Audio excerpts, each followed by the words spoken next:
Daily Words of God.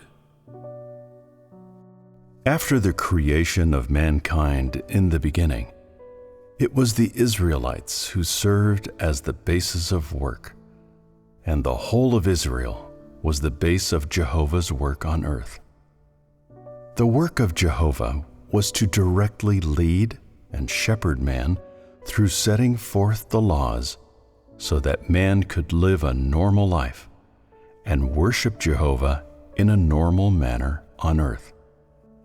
God in the age of law was one who could neither be seen nor touched by man.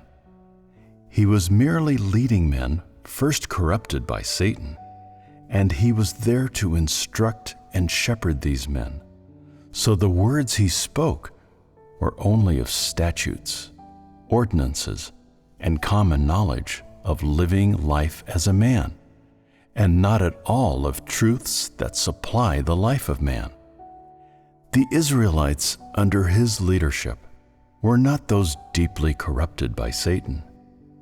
His work of law was only the very first stage in the work of salvation, the very beginning of the work of salvation, and had practically nothing to do with the changes in the life disposition of man.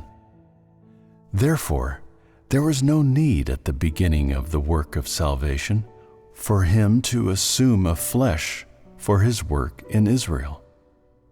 This is why he required a medium, that is, a tool, through which to have contact with man.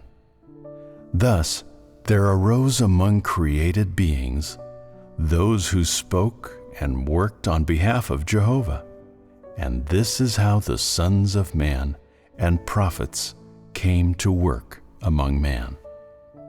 The sons of man worked among man on behalf of Jehovah. To be so called by him means that such men set forth the laws on behalf of Jehovah, and they were also priests among the people of Israel. Such men were priests watched over, protected by Jehovah, and worked in by the Spirit of Jehovah. They were leaders among the people and directly served Jehovah. The prophets, on the other hand, were those dedicated to speaking on behalf of Jehovah to men of all lands and all tribes. They were also those who prophesied the work of Jehovah. Be it the sons of man or the prophets, all were raised up by the Spirit of Jehovah himself, and had the work of Jehovah in them. Among the people, they were those who directly represented Jehovah. They worked only because they were raised up by Jehovah, and not because they were the flesh the Holy Spirit himself was incarnated in. Therefore, though they similarly spoke and worked on behalf of God, those sons of man and prophets in the age of law were not the flesh of God incarnate. This was precisely the opposite in the age of grace and the last stage, for the work of salvation and judgment of man were both done by God incarnate himself, and there was therefore no need to again raise up the prophets and sons of man to work on his behalf. In the eyes of man, there are no substantial differences between the substance and means of their work. And it is for this reason that man always confuses the work of the incarnate God with that of the prophets and sons of man. The appearance of the incarnate God was basically the same as that of the prophets and sons of man. And the incarnate God was even more ordinary and more real than the prophets. Hence, man is completely unable to distinguish between them. Man focuses solely on appearances, completely unaware that, though both work and speak, there is a substantial difference between them. Because man's ability of discernment is too poor, man is unable to discern basic issues and is even less capable of distinguishing something so complex. The words and work of the prophets and those used by the Holy Spirit were all doing man's duty, performing their function as a created being and doing what man should do. However, the words and work of God incarnate were to carry out his ministry. Though his external form was that of a created being, his work was not to carry out his function, but his ministry.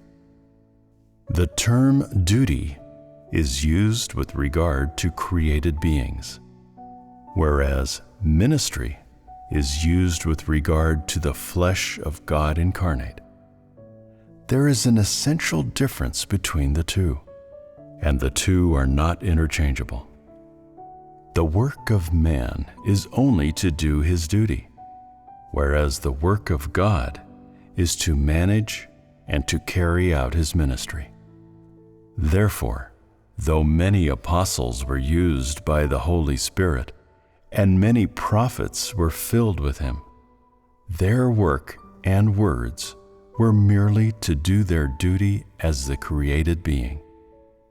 Though their prophecies might be greater than the way of life spoken of by the incarnate God, and even their humanity was more transcendent than that of the incarnate God, they were still doing their duty and not fulfilling their ministry.